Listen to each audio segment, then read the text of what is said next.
नमस्कार, आप सब देख रहे हैं अखंड भारत टीवी। मैं विशाखा शर्मा स्वागत करती हूं आप सभी का मेरे चैनल पर।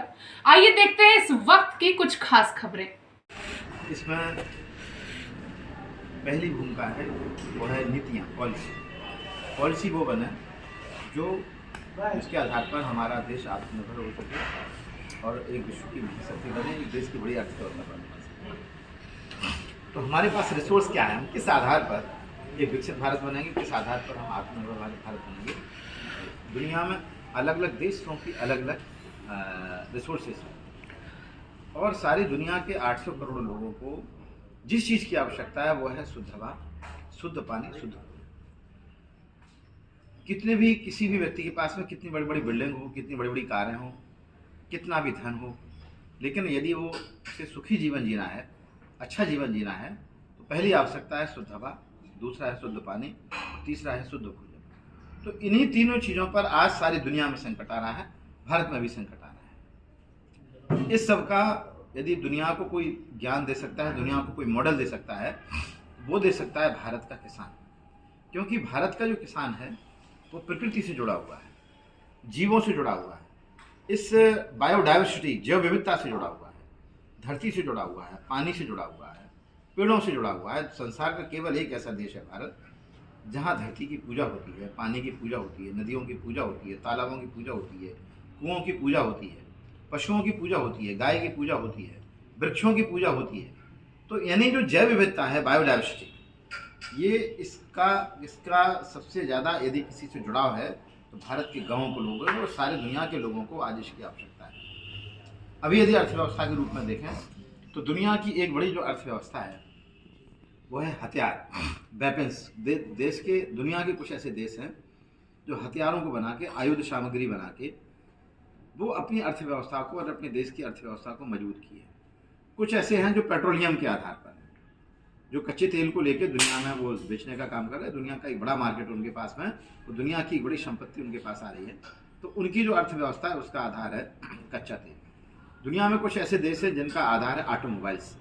वो बड़े बड़े ऑटोमोबाइल्स के क्षेत्र में बड़े बड़े कारें, बड़े बड़े वाहन बना रहे हैं और देश और दुनिया में उनको तकनीक दे रहे हैं, वाहन दे रहे हैं, उससे वो आ रही है। दुनिया के कुछ ऐसे देश हैं जो दवाइयों के कारण, जो है मेडिसिन के कारण, चिकित्सा के कारण वो उस पर काम कर रहे हैं और दुनिया से वो एक रेवेन्यू जनरेट कर रहे हैं। दुनिया में कुछ ऐसे देश हैं जो कृषि से जुड़े हुए संसाधन, जैसे आज मान लो DAP है, इसका जो कच्चा माल है वो दुनिया के देशों से आ रहा है और उनकी रेवेन्यू क्रिएट हो रही है। और हमारे देश का एक बहुत बड़ा, आज यदि इस बार 2024-25 की यदि हम देखें केमिकल फर्टिलाइजर की सब्सिडी, तो इस बार का जो बजट है 2,85,000 करोड़ के लगभग है, जो भारत का कंपनियों को, फर्टिलाइजर कंपनियों को सब्सिडी में जाता है। और लगभग 3 लाख करोड़ रुपए किसानों के द्वारा खर्च होता है, वो पेस्टिसाइड पर, वो खरपतवार नाशकों पर, DAP यूरिया पर।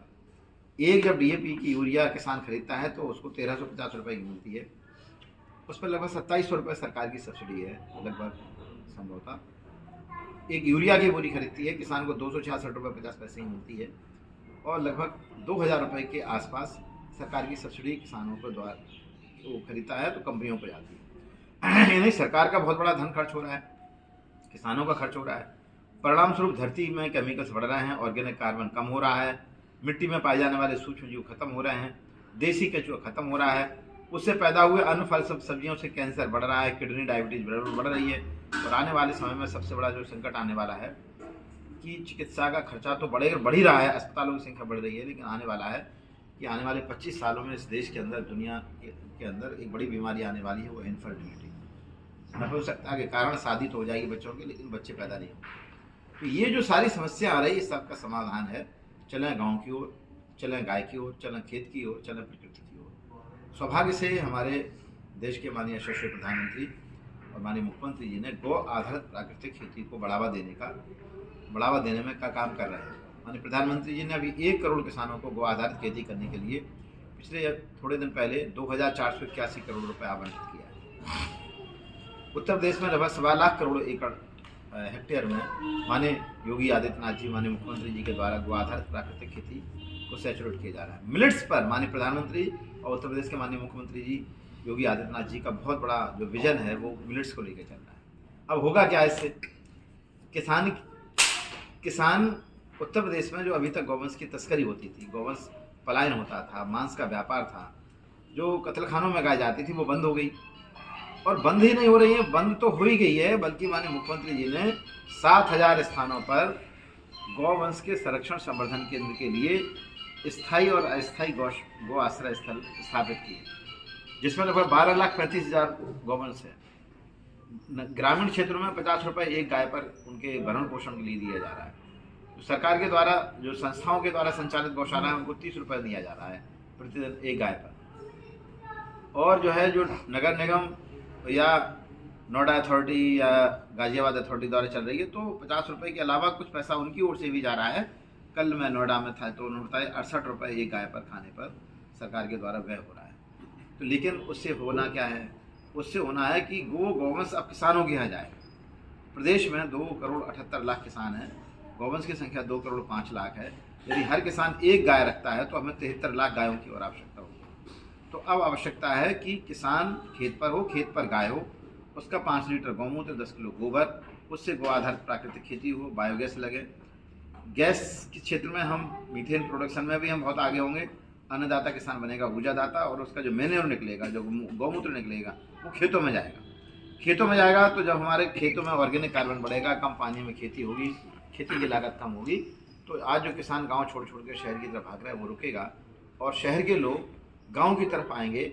और खेती से जो अन्न फल सब्जियां पैदा हो रही हैं, उसकी प्रोसेसिंग, पैकेजिंग, मार्केटिंग होगी। और NRLM की उत्तर प्रदेश में 1,18,00,000 महिलाएँ। अब वो महिलाएँ गाँव की रहने वाली हैं, वो गौ आधारित खेती करेंगी, खेती आधारित कुटीर उद्योग लगाएंगी। और गांव-गांव में जब गौ आधारित खेती आधारित कुटीर उद्योग होंगे, तो शहर में रहने वाले लोगों को केमिकल फ्री भोजन मिलेगा। तो आज जब हम बीमार होते हैं तो हम फैमिली डॉक्टर बनाते हैं, फैमिली डॉक्टर के पास जाते हैं। लेकिन यदि हम फैमिली फार्मर बनाएंगे, मतलब किसान गाय पालेगा, गौ आधारित खेती करेगा, और शहर के लोग गाँव के किसान से जुड़ेंगे, तो शहर में रहने वाले लोगों का जो 25-50 लाख रुपए खर्च हो रहा है बीमारियों पर, कैंसर और किडनी की बीमारियों पर, हार्ट अटैक की बीमारी पर, वो रुकेगा। और गाँव का किसान जिसको 1-8 लाख रुपए चाहिए, गाय के नीचे पक्का कैटल शेड बन जाए, उस पर ऊपर से शेड डल जाए, उसको यूरिन कलेक्शन हो जाए, एक बायोगैस बन जाए, इतने में ही वो गाय उसके लिए लाभकारी हो जाएगी। गाय दूध दे या ना दे, 5 लीटर गौमूत्र, 10 किलो गोबर देती है, वो हमारे खेत में चला जाए। और प्रधानमंत्री आवास जो बन रहे हैं, वो आवास को हम प्राथमिकता दें इस बात के लिए कि जो आवास बन रहे हैं, वो आवास जो किसान खेत पर रहना चाहता है उसको दे दिया जाए। तो किसान जब खेत पर रहेगा, खेत पे जानवर होंगे, और उसी का मूत्र गोबर खेत में जाएगा, वहीं सब्जियां, अनाज, फल पैदा करेगा। और 24 घंटा जब खेत पर रहेगा तो उसका प्रोडक्शन और प्रोडक्टिविटी बढ़ जाएगी। और केमिकल फ्री नेचुरल फार्मिंग करेगा तो सरकार की सब्सिडी केमिकल वाली भी रुकेगी, बीमारियों पर खर्चा रुकेगा। और किसान जब अपने खेतों पर रहने लगेगा तो क्या होगा कि जो क्राइम बढ़ रहा है, आज क्राइम बढ़ रहा है, क्यों क्राइम बढ़ रहा है? इसलिए क्योंकि बेरोजगारी है। बेरोजगारी बढ़ेगी, क्राइम बढ़ेगा, बेरोजगारी कम होगी, क्राइम कम हो जाएगा।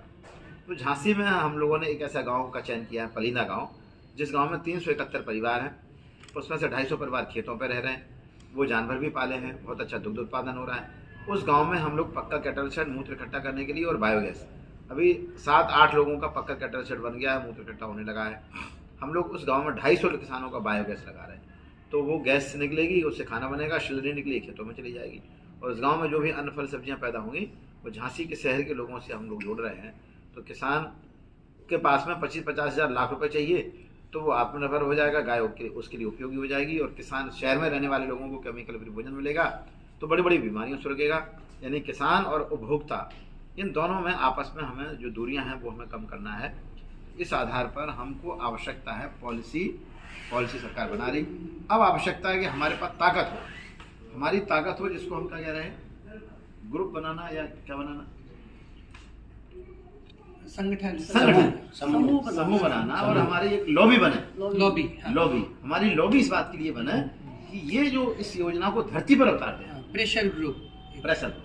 तो मैं आपसे चाहता हूँ चंद्रप्रकाश जी, आप IIT पास आउट है, IIM पास आउट है, आपने IIT खड़गपुर से पास किया है। कल मैं एक बहन से मिला था, वो भी IIT कानपुर से पास आउट। तो एक IITM का ग्रुप बने, और वो ग्रुप जो है वो इस योजना को लागू करने के लिए वो प्रपोजल सरकार को बना के दे। और एक गांव की प्लानिंग की आवश्यकता है। अभी जो हमें आवश्यकता है कि उत्तर प्रदेश में 58,000 गाँव है, 59,000 गाँव, 58,000, 58,000 गांव की अलग अलग प्लानिंग।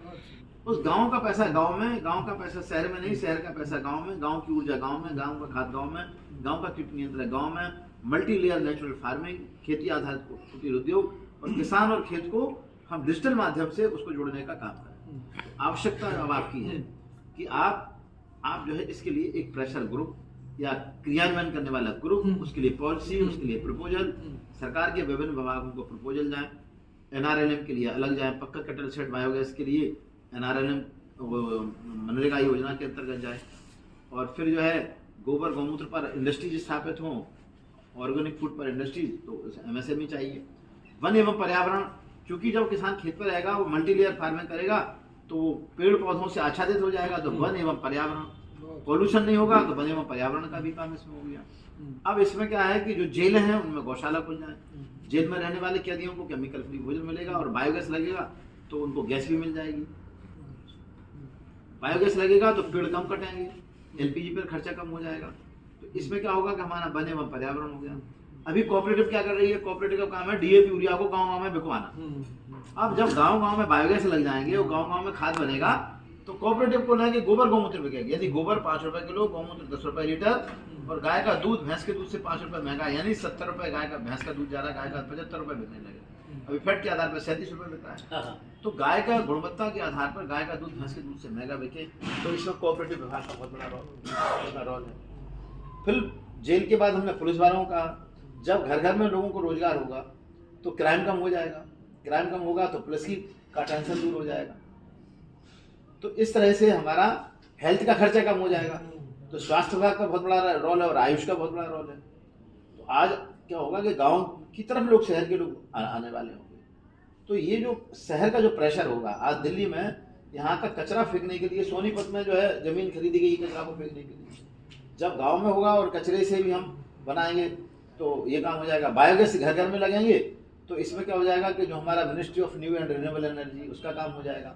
तो यानी गाय एक विभाग अनेक, तो इसको यदि हम जोड़ेंगे तो आवश्यकता है कि कुछ आईटीएफ एक अपना ग्रुप बनाए, कुछ ऐसे लोग जो इस काम में लगे हैं। आपका बेटा बायोगैस पर काम कर रहा है, वो उसको ग्रुप की आवश्यकता है। सही, अकेला है तो फिर हो जाएगा। यदि पूरी एक लॉबी खड़ी हो जाएगी इसको काम करने वाली, तो हम बहुत अच्छी पॉलिसी बना के हम सरकार को दे सकते हैं और उनके धन का सही सदुपयोग जनता तक। अध्यक्ष जी, इस बारे में एक मुख्य बिंदु पे एक सुझाव रखते हुए आपकी टिप्पणी में चाहूँगा कि जैसे पिछले 12 वर्षों में जब से आपके सानिध्य में मैं जुड़ा हूँ, तो शुद्ध भोजन, शुद्ध हवा, शुद्ध जल और जहर मुक्त वातावरण, तो समग्रता में मैंने अध्ययन किया है, ये भी आपको ज्ञात है। एक मुख्य बिंदु पे मैं सबका ध्यान केंद्रित करना चाहूँगा कि बहुत लंबे समय तक हम गांवों से उजड़ते रहे, कटते रहे, और एकदम से अभी मतलब गांव से हमारा नाता टूट चुका है और हमें लगता है सुपरमार्केट में हमें भोजन मिल जाता है। हम किसानों की व्यथा, उनके प्रति संवेदना एकदम खो चुके हैं। सुझाव ये है कि अप्रैल 2025 से लेकर मार्च 2026 तक एक यूनिवर्सल ड्रॉप ईयर, यानी 10वीं कक्षा के बाद, यानी 15 वर्ष के बाद पहली साल हर सक्सेसिव जो क्लास है उसके लिए कृषि गौ आधारित व्यवस्था, इस पे ही वो गांव पे जाएं, काम करें, ऐसा एक प्रयोग हर राष्ट्र करता आया है। चाहे वो अमेरिका हो, द्वितीय विश्व युद्ध के बाद प्रोहिबिशन किया उसने, मार्शल प्लान आया यूरोप में, फिर चीन ने भी प्रयोग किए। तो भारत में आपका एक विजन है, उसको क्रियान्वित करने के लिए जो हमने दूरी बना दी है गांव और शहर के बीच, तो शहर में जो अनावश्यक कार्य हैं, बहुत सारे ऐसे 80% से अधिक अनावश्यक कार्य हैं, जो पढ़ाई लिखाई है वो असामाजिक बना रही है। फैक्ट्री स्कूलिंग जो है वो छात्रों को, विद्यार्थियों को असामाजिक बना रही है। तो सरकार के सामने एक प्रस्ताव है कि यूनिवर्सल ड्रॉप ईयर, उस एक साल 10वीं से 11वीं जो वर्ग जाएगा वो अब 2026 से शुरू करेगा वो, और उस साल सभी पौधारोपण पे, नदी की सफाई पे, सारा प्लास्टिक जोड़ने में, कचरा होना ही क्यों चाहिए? क्यों दिल्ली का कचरा सोनीपत या गाजीपुर आता है? जो अवशिष्ट है, जो किचन से निकलता है, बायोडिग्रेडेबल है, वहीं पे कंपोस्टिंग यार्ड होनी चाहिए। सूखी पत्तियों को चुनकर श्रेडिंग करके उनको मिलाकर और वहीं पे गौमूत्र और गोबर डाल के वहीं पे खाद बन जाए, वहीं गमलों में लग जाए, छोटे छोटे प्लॉट्स में लग जाए, सारे कंस्ट्रक्शन पे फ्रीज हो जाए। तो जब तक हम इस तरह का बोल्ड, रेडिकल और अनथिंकेबल स्टेप नहीं उठाएंगे, और मैं और किसी को नहीं जानता जिसमें इस विचार के प्रति इतनी निष्ठा, इतना समर्पण है, जिसने अपने पूरे जीवन को इस तरफ समर्पित किया है। तो ये यूनिवर्सल ड्रॉप ईयर को मुख्य बिंदु बनाने के लिए आपका क्या विचार है? नहीं देखिए, आप समझ पाए कि क्या मैं कह रहा हूँ? हाँ। 31 तारीख को, आज से 2 दिन पहले, हाँ। मैं उत्तर प्रदेश सरकार में विशेष शिक्षा मंत्री माननीय संदीप सिंह जी से मिला। मैंने कहा था कि सबसे ज्यादा छात्र आपकी प्राथमिक शिक्षाओं में पूरे देश, उत्तर प्रदेश में पढ़ाई होती है, सबसे ज्यादा टीचर है, हर गांव में टीचर है। तो मैंने उनसे ये कहा कि मैं जब कक्षा 6, 7, 8 में पढ़ता था तो कृषि विज्ञान भाग 1, कृषि विज्ञान भाग 2, कृषि विज्ञान भाग 3 मैंने पढ़ी। 6 में भाग 1, 7 में 2 भाग 2, 7, 8 में भाग 3। तो मैंने कहा मैं ये चाहता हूँ कि प्राकृतिक कृषि भाग 1, प्राकृतिक कृषि भाग 2, प्राकृतिक कृषि भाग 3 उन पुस्तकों को चला, उन्होंने स्वीकृत की। उन्होंने कहा मैं इस पर अवश्य काम करूंगा। कृषि और पर्यावरण, चाहे उसमें जल संरक्षण हो, चाहे वानस्पतिक कचरे का प्रबंधन हो, चाहे बायोगैस हो, चाहे वृक्षारोपण हो, चाहे मल्टी लेयर नेचुरल फार्मिंग हो, चाहे उसमें गाय हो, चाहे उसमें प्राकृतिक जीवन शैली हो, इन सबको हमें अपने कक्षा 6 से ही लागू करनी पड़ेगी। अध्यक्ष जी, आज के डिजिटल इंफ्रास्ट्रक्चर, जब सबके हाथ में मोबाइल फोन है और उसके पास पूरा कोर्स करिकुलम पहुंच सकता है, तो मैं ये कहना चाह रहा हूँ कि ये अब कक्षा में जाने की बजाय वो खेत पे आए, थोड़ी धूप सेके, थोड़ा हाथ से कुदाली उठाए, और ये मैं बता रहा हूँ उनके आध्यात्मिक चेतना को भी जागृत करेगा। ये बहुत बड़ी क्रांति का आगाज है। एप्लीकेशन बेस्ड चीजें होनी चाहिए, और वो थोड़ी कुम्हारी सीखेगा, थोड़ा तालाब काटना सीखेगा, कुआं बनाना सीखेगा, और मजा आएगा उसको, एडवेंचर भी होगा उसके लिए, क्योंकि शहर से लोग ऊब चुके हैं और क्यूबिकल में बैठ के एयर कंडीशनर में और जाड़े में हीटर लगा के मजा नहीं आ रहा लोगों को। वहाँ गीत संगीत भी होगा, शाम में भजन संध्या भी होगी। तो एक पूरा एक विजन है। देखिए, आपसे लंबी बातचीत है, आपके साथ मिलकर हमने कोर्स करिकुलम भी राष्ट्रीय कौशल विकास निगम के लिए तैयार किया। तो आप उसको आप एक पार्ट में बनाइए। हाँ, उसका मैं एक प्रस्तावना पत्र। हाँ। आप जो प्राकृतिक जीवन शैली या भारतीय जीवन शैली की जो आप बात कर रहे हैं, जो सस्टेनेबल रूरल डेवलपमेंट, उसको 1 साल जिए, तो उसके लिए कक्षा से हटे, हमें फैक्ट्री से हटे। लेकिन मैं बताऊं, अभी तक क्या होता था, पॉलिसी ऊपर से दिल्ली से बनती थी, गांव तक जाती थी। लेकिन गौ आधारित प्राकृतिक कृषि वो विषय है जो गांव में किसानों ने उनसे सीखे, उनसे नहीं, उनसे देश की पॉलिसी में गई। आप समझिए, जो उल्टी पॉलिसी है। अभी तक पॉलिसी बनाने वाले लोग बैठते थे, वो ऊपर पॉलिसी बनाते थे, नीचे क्रियान्वयन होता था। लेकिन ये ऐसी गौ आधारित प्राकृतिक कृषि वो एक ऐसा एजेंडा है जो देश में किसानों ने किया, और किसानों की सफल स्टोरी के कारण आज भारत सरकार ने उसको लागू किया। तो हमें इस पर ये काम करना पड़ेगा। जो आज हमारे झांसी से लगा हुआ खजरा हुआ है, और मिट्टी के कच्चे मकान बना के विदेशी पर्यटक आके उसमें रह रहे हैं। पर आपके विचार से एक जो अलग मत मैं रख रहा हूँ, आपने कहा कि पहले पॉलिसी आएगी फिर उसकी लॉबिंग होगी। मैं कह रहा हूँ इसका उल्टा होना चाहिए। क्यों? क्योंकि जब जन दबाव आएगा तो सही पॉलिसी के लिए जो निर्णायक मंडली है वो बाध्य होगी उसको लागू करने के लिए। मैं आपकी बात से सहमत हूँ। तो लॉबी तैयार करने के लिए हम जन जन को खेतों पे ले जाए और उसका अनुभव। देखिए, समाज में जो इन्फ्लुएंसर्स होते हैं, ओपिनियन मेकर्स होते हैं, उसमें सेलिब्रिटीज होते हैं। आप जैसे गौ सेवा आयोग के अध्यक्ष हैं, आपका इतना प्रभाव क्षेत्र है। योगी आदित्यनाथ जी उत्तर प्रदेश के इतने डायनामिक चीफ मिनिस्टर हैं। मैं ये कह रहा हूँ कि इस विचार को सुगबुगाहट दे दी जाए, ये तिनका पूरा आग दावानल बन जाए। आप एक लखनऊ में कार्यशाला करो, लखनऊ के पास किसी गांव में कार्यशाला करो, और उस जो इस तरह की पॉलिसी बनाने वाले लोगों उनको गांव में ले चला जाए, उनको उसका आनंद दिया जाए। कैसे हम बाजरे की रोटी, ज्वार की रोटी, और जो है कैसे हम भोजन और सामान्य स्थिति में हम वो सब करते हैं। पर 2025 में मैं एक विशेष जानकारी आपको देना चाहूंगा, क्योंकि आप जानते हैं कि मैं बहुत गहराई में शोध करता हूँ, कि 2025 में 6 अरब लोगों को मारने की पूरी योजना है। कोविड में उतने वो नहीं मार पाए, क्योंकि उनका कहना है कि धरती की जो जीवन धारक क्षमता है, वर्तमान भोगवादिता का जो स्तर है, उस स्तर को मेंटेन करते हुए सिर्फ 1 या 2 अरब लोग ही धरती पे रह सकते हैं। ये हमारा निर्णय नहीं है, ये उन लोगों का निर्णय है जिनके हाथ में पूरी पूंजी व्यवस्था है और वो पैसा फेंक के मीडिया से कुछ भी कहलवा सकते हैं और इस पे पूरी लिपापोती कर सकते हैं। तो अगर हमें इस भारी नरसंहार को, इस भारी अधर्म को रोकना है तो हमें आपातकालीन स्थिति पे काम करना पड़ेगा और उसके लिए एक कार्यशाला जो होगी वो मुख्यमंत्रियों की होनी चाहिए, वो प्रधानमंत्री कार्यालय के लोग उसमें सम्मिलित हों। और आचार्य जी, मैं आपके साथ हर कदम से कदम खड़ा रहा हूँ। इसकी कार्यशाला गांव से चालू हो। देखिए, गांव पे हम बात कर चुके हैं। आपने बात कही है ये पॉलिसी नीचे से ऊपर जानी चाहिए। पहले आपने कहा ये पॉलिसी नहीं होनी चाहिए, ये पहले जो है ये नीचे से होना चाहिए। तो आप उसको आचार्य जी, रविवार को 5 जनवरी यानी आज 2 तारीख है, 3 दिन बाद लोनी के कोतवालपुर गांव में ग्राम सभा बुलाई है। देखिए, आप जो कह रहे हैं उस पर ऑलरेडी कार्य चालू है।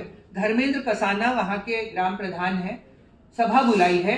अब है कि हम अगर 10 गांव में सभा बुलाते रहे तो फिर तो पूरा महीना निकल जाए। हमें इसी संवत्सर, नव वर्ष संवत्सर से ये विशेष योजना लागू करनी है कि 1 साल का यूनिवर्सल ड्रॉप ईयर, और चूंकि भारत का विश्व पे प्रभाव है, हम कहेंगे ग्लोबल यूनिवर्सल ड्रॉप ईयर, कि भाई ब्राजील में भी हो, अफ्रीका में भी हो। और इससे क्या होगा कि कोई भेद नहीं रहेगा। जैसे क्या होता है ना कि जैसे स्कॉलरशिप वाली बात आती है, तो अगर भारत में एक वर्ष छूट गया तो फिर उनको बाहर एडमिशन नहीं मिलेगा। तो बहुत सारी व्यवहारिक बातें हैं, उनको ध्यान में रखते हुए भारत संयुक्त राष्ट्र में ये प्रस्ताव रखे कि global universal drop year for restoration, regeneration of damaged ecosystems and जो हम कहते हैं गौ आधारित व्यवस्था, गौ कृषि ऋषि व्यवस्था। तो चूंकि सोशल मीडिया में फिर पूरी सेंसरशिप लाई जाएगी कि भाई आलतू फालतू रील बंद करो, सिर्फ जो कृषि विभाग जो आप 1 2 3 कह रहे हैं उसकी छोटी छोटी क्लिपिंग्स बनेंगी और उसका वर्ग चलेगा, उसमें प्रश्नोत्तर होंगे शाम के समय, और दिन के समय कुदाली चलेगी, तालाब बनेंगे, कुएं बनेंगे, पौधे लगाए जाएंगे, फूलों की क्यारियां बनेंगी, बहुत कुम्हारी का काम होगा, मक्खन बनाने का काम होगा। तो ऐसे शिल्प कला, जिससे भारत सोने की चिड़िया था, विश्व गुरु बनने से पहले हमें सोने की चिड़िया फिर से बनना हो, और सोने की चिड़िया जिस रास्ते हम चल के बने थे हमें वही रास्ता फिर से अख्तियार करना होगा।